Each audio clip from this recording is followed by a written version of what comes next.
तो मेरा क्वेश्चन ये है सर आपसे, जब हम लाइफ में कोई डिसीज़न लेते हैं कि हमें ये पर्टिकुलर चीज़ करनी है, और क्योंकि हम डिसीज़न लेते हैं तो हमारी आदत है कि पहले हम 4 लोगों से पूछते हैं कि तू बता तेरी क्या राय है, तू बता तेरी क्या राय है।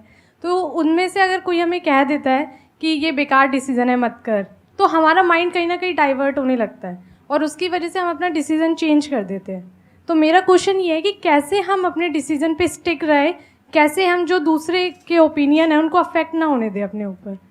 दूसरे से सलाह लेने से पहले एक बार खुद उस पर रिसर्च कर लेना चाहिए, ताकि आप सामने वाला क्या सलाह दे रहा है आपको समझ में आना चाहिए। यहाँ पर ऐसा नहीं है कि कई बार ऐसे होते हैं कि दूसरे वाले को एक्सपीरियंस होता है, तो अगर आपको पहले से आइडिया है, उसके बारे में आप बेहतरीन ढंग से रिसर्च किए हैं कि क्या इसमें प्लस पॉइंट है क्या निगेटिव है, उसके बाद आप किसी से सलाह लेने जाइए। ये नहीं कि मन में सीधे बता गड़बड़ा जाएगा। तो वहाँ पर पहले आपको R&D करना पड़ता है, समझ में आया कि नहीं। और जिंदगी हो या गाड़ी, जीतेगा वही जो टाइम पे गियर चेंज कर रहा है। तो डिसीजन चेंज करना बहुत ज़्यादा गलत नहीं है।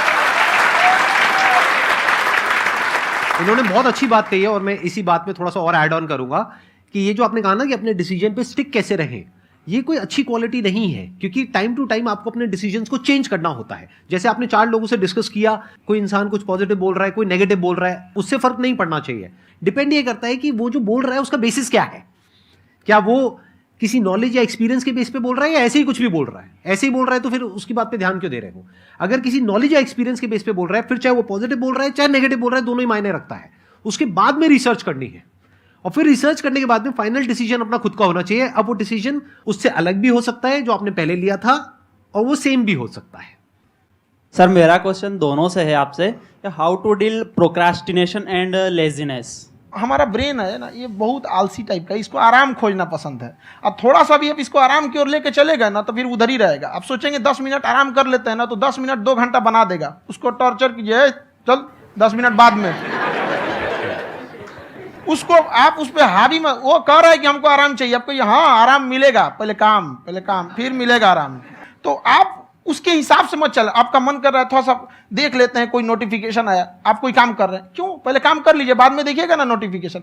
आप हावी मत होने दीजिए यहाँ पे। अगर आप 5 मिनट भी थोड़ा सा लूज पड़े ना, थोड़ा सा कमर सीधा कर लेते हैं, 2 घंटा बर्बाद कर दिया आपको। हावी मत होने दीजिएगा उसको अपने ऊपर। प्रोक्रेस्टिनेशन को तोड़ने का एक ही तरीका है, सबसे छोटे लेवल पे ले जा करके उस गोल को तोड़ दो। यानी वो गोल बहुत बड़ा है, उसको ब्रेक डाउन करो, उसके सबसे पहले स्टेप पे आ जाओ कि उसको अचीव करने का सबसे पहला स्टेप क्या है। जैसे गाड़ी चलाना सीखना है, उसका सबसे पहला स्टेप क्या है। अगर घर में कोई नहीं है सिखाने वाला या सिखाने वाली, तो बाहर जा करके जो गाड़ी का ड्राइविंग स्कूल है उधर जा करके पैसे दे दो। अब फंस गए ना तो फंसा दो अपने आप को। दिमाग ये लगाओ कि अपने आप को कैसे फंसाया जाए। जब हम फंस जाते हैं ना तो फिर हमको वो काम करना ही पड़ता है। Then there is no looking back. जब तक आप सोच रहे हो तब तक सोच रहे हो, उसको बोलते हैं पैरालिसिस ऑफ एनालिसिस, कि आप सोचते चले जा रहे हो अपने माइंड में, मैं ये करूंगा वो करूंगा वो करूंगा वो करूंगा, और प्रोक्रेस्टिनेट हो रहा है, वो चीज टलती चली जा रही है। तो उसको छोटे से छोटे लेवल पे ब्रेक डाउन करके उसको कर दो, दैट इज नंबर 1। और जैसे ही करना शुरू करते हो, कोशिश करो कि उसको जब तक कि आप सही से नहीं कर लेते हो उसको छोड़ना नहीं है, तो आपकी लेजीनेस भी खत्म हो जाएगी। कई लोगों को तो हमने देखा जो सप्ताह में कुछ भी नहीं करता, वो भी संडे को आराम कर रहा है।